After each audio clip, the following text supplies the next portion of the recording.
जो अखिलेश जी ने कहा कांग्रेस पार्टी के लिए, उसमें कोई बुराई नहीं, बिल्कुल ठीक सटीक बात कही थी। अखिलेश जी की बड़ी भूमिका है और वो बड़ी भूमिका रहेगी। तो 23 दिसंबर तक या तो गन्ने का लाभकारी बेगुना भाव घोषित कीजिए, वरना 26 तारीख को यही राजधानी में किसान अपना डेरा डालेंगे। रालोद अध्यक्ष जयंत चौधरी इन दिनों अपनी पार्टी के पेंच कसने में लगे हुए हैं। जी हां, पार्टी के एक कार्यक्रम में रालोद अध्यक्ष लखनऊ पहुंचे हुए थे, जहां पर उन्होंने अपने कार्यकर्ताओं को संबोधित किया। यहां पर सबसे खास बात यह रही कि जब उनसे अखिलेश यादव को लेकर सवाल पूछा गया तो जयंत चौधरी ने साफ शब्दों में कह दिया कि अखिलेश यादव ने कांग्रेस को लेकर जो बात कही है वो बिल्कुल सही है।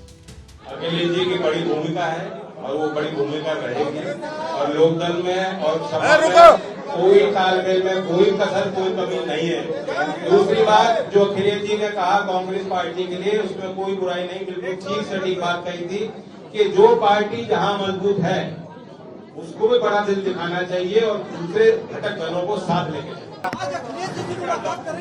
आज इतना कम समय में आपसे मुलाकात नहीं कर पा रहा। वहीं इंडिया गठबंधन को लेकर जब जयंत चौधरी से सवाल पूछा गया तो उन्होंने साफ शब्दों में कहा कि देखिए, कई जगहों पर बड़ा दिल दिखाना पड़ेगा, जहां पर हमारे कुछ वोट्स हैं, लेकिन हमें दूसरी पार्टियों का भी सहयोग करना पड़ेगा। वहीं पूर्वांचल, बुंदेलखंड, अवध के क्षेत्रों का जिक्र करते हुए कहा कि हम यहां पर भी अपने संगठन को अब मजबूत कर रहे हैं। इंडिया की बैठक में मैं भी जाता हूँ और दूसरे दल के बड़े बड़े नेता वहां बैठते हैं। कोई ये नहीं देखेगा कि मेरी पार्टी, कोई नहीं देगा। राजस्थान में हमारा हक और सीटों का बनता था, हमें एक सीट मिली, हम एक सीट पे हमने लड़ाई लड़ी और एक सीट हम बहुत बढ़िया।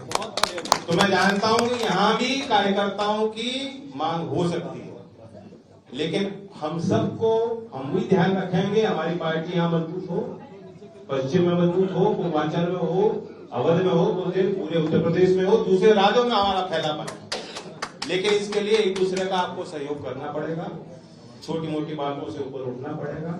जिस तरह इंडिया के घटक दल के नाते हम लोग बड़े फैसले ले रहे हैं, वही चीज नीचे तक पहुंचा। कौन कितनी सीट लड़ेगा, सीट शेयरिंग का फॉर्मूला इंडिया के स्तर पे अभी तय नहीं हुआ और ये मांग हम लोग इंडिया के घटक दल के नाते जब बैठक होती है, हम लोग इस मांग को रखते हैं कि जल्द से जल्द। वहीं जयंत चौधरी ने 23 दिसंबर को चौधरी चरण सिंह की जयंती के मौके पर कहा कि अब सरकार को तो याद ही नहीं था, बाद में याद आया तो उन्होंने अवकाश घोषित किया। लेकिन अगर गन्ने का समर्थन मूल्य नहीं बढ़ता है तो वे 26 तारीख को लखनऊ में धरना देंगे और अपना विरोध जताएंगे। महत्वपूर्ण बैठक है। राज्य पे हमने एक नई टीम बनाई है, आगे भी इस टीम में विस्तार होगा और लोगों को भी इसमें जोड़ा जाएगा। लेकिन आज प्राथमिक तौर की बैठक है, रणनीति बनाएंगे और मैं उम्मीद करता हूं कि अच्छे एक मुद्दों को लेकर हम चलेंगे। चुनाव के मसौदे को भी तैयार करेंगे। आर्थिक, राजनीतिक और कृषि क्षेत्र में कुछ विशेष प्रस्ताव यहाँ की टीम ने तय किए हैं, उन पे हम लोग अमल करेंगे। 23 दिसंबर जो हमारी तारीख है देश के किसानों की, अब इनको याद आया तो अवकाश घोषित किया, लेकिन वो छुट्टी का दिन नहीं है। मैं चेताना चाहता हूं सरकार को कि चौधरी चरण सिंह जी को मानते हो और याद करते हो तो 23 दिसंबर तक या तो गन्ने का लाभकारी बेगुना भाव घोषित कीजिए, वरना 26 तारीख को यही राजधानी में किसान अपना डेरा डालेंगे और लाभकारी मूंग की मांग। तो ये लोकदल का एजेंडा है। लखनऊ से संतोष शर्मा की रिपोर्ट, यूपी तक।